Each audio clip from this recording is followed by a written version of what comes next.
Someone who is very close to me has dealt with this problem personally.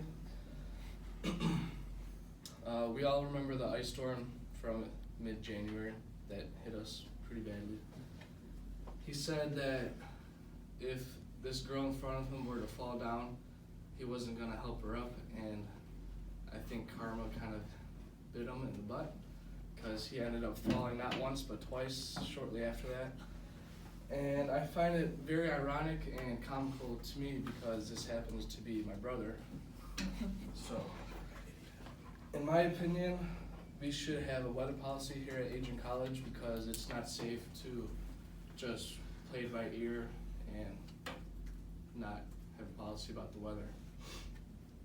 I've researched to back myself up about this, and today I will share with you what I've learned by first addressing the problem and then by giving you guys a solution to the problem.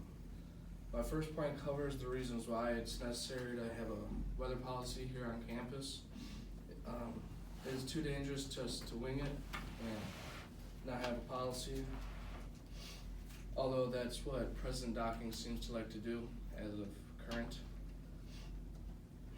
And during my interviews here in class, about 70% of the people have had a problem with the weather this winter. And most people didn't even go to class when the weather got too cold or too severe because they didn't want to risk getting frostbite. We all know about the polar vortex also that happened this winter.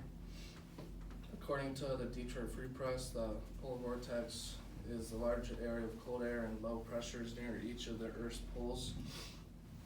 And this caused schools and places of employment to shut down for up to a week and a half, if not longer. And here on campus, we shut down for only half of a day. There are many solutions, and I think the most logical solution would be to implement a weather policy, obviously.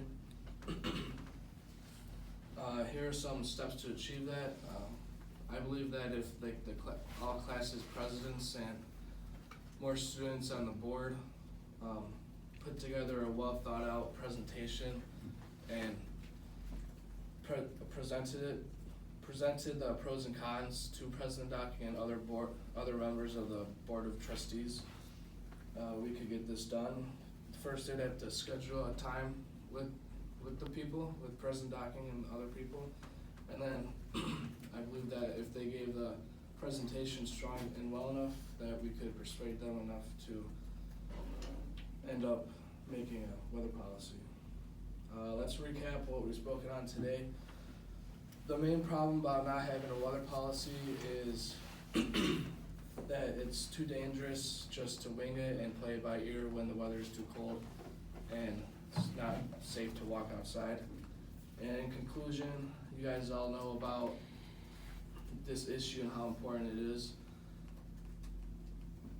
So I think you guys all agree with me, I hope, about this weather policy issue. Thank you.